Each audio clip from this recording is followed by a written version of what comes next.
Chapter 1. Any person may become great. There is a principle of power in every person. By the intelligent use and direction of this principle, man can develop his own mental faculties. Man has an inherent power by which he may grow in whatsoever direction he pleases, and there does not appear to be any limit to the possibilities of his growth. No man has yet become so great in any faculty but that it is possible for someone else to become greater. The possibility is in the original substance from which man is made. Genius is omniscience flowing into man. Genius is more than talent. Talent may merely be one faculty developed out of proportion to other faculties, but genius is the union of man and God in the acts of the soul. Great men are always greater than their deeds. They are in connection with a reserve of the power that is without limit. We do not know where the boundary of the mental powers of man is. We do not even know that there is a boundary. The power of conscious growth is not given to the lower animals. It is man's alone, and may be developed and increased by him. The lower animals can, to a great extent, be trained and developed by man. But man can train and develop himself. He alone has this power, and he has it to an apparently unlimited extent. The purpose of life for man is growth, just as the purpose of life for trees and plants is growth. Trees and plants grow automatically and along fixed lines. Man can grow as he will. Trees and plants can only develop certain possibilities and characteristics. Man can develop any power, which is or has been shown by any person, anywhere. Nothing that is possible in spirit is impossible in flesh and blood.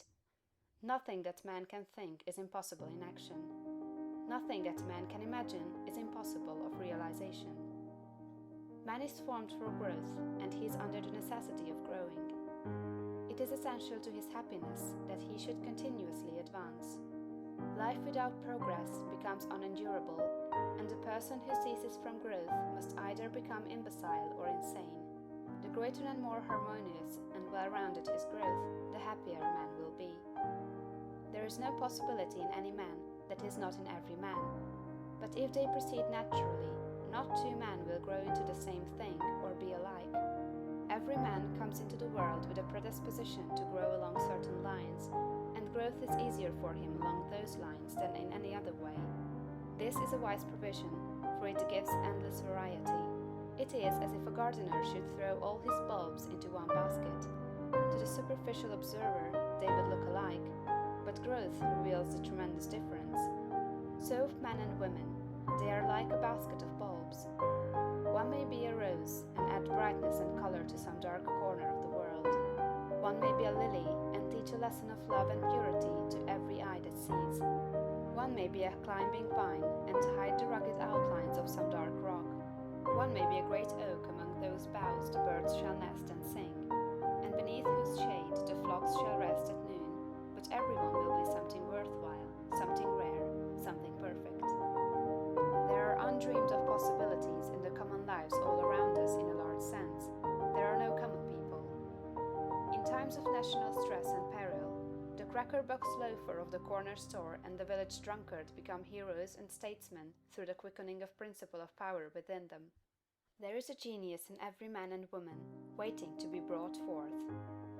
Every village has its great man or woman, someone to whom all go for advice in time of trouble, someone who is instinctively recognized as being great in wisdom and insight.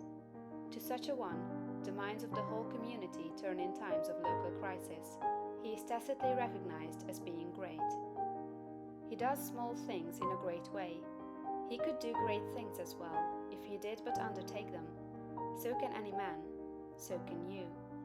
The principle of power gives us just what we ask of it. If we only undertake little things, it only gives us power for little things.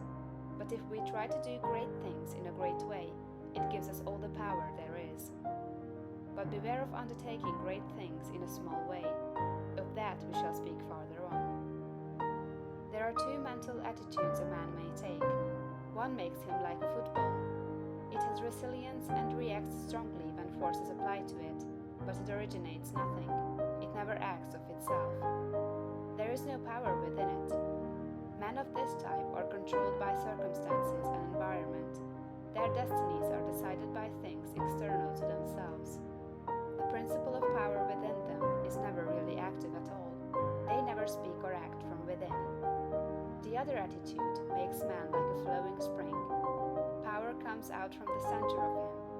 He has within him a well of water springing up into everlasting life. He radiates force, highest felt by his environment. The principle of power in him is in constant action. He is self-active. He hath life in himself. No greater good can come to any man or woman than to become self-active. All the experiences of life are designed by Providence to force man and women into self-activity, to compel them to cease being creatures of circumstances and master their environment. In his lowest stage, man is the child of chance and circumstance and the slave of fear. His acts are all reactions resulting from the impingement upon him of forces in his environment. He acts only as he is acted upon, he originates nothing. But the lowest savage has within him a principle of power sufficient to master all that he fears. And if he learns this and becomes self-active, he becomes as one of the gods. The awakening of the principle of power in man is the real conversion, the passing from death to life. It is when the dead hear the voice of the Son of Man and come forth and live. It is the resurrection and the life. When it is awakened, man becomes a son of the highest, and all power is given to him in heaven and on earth. Nothing was ever in any man that is not in you. No man ever made more spiritual or mental power than you can attain, or did greater things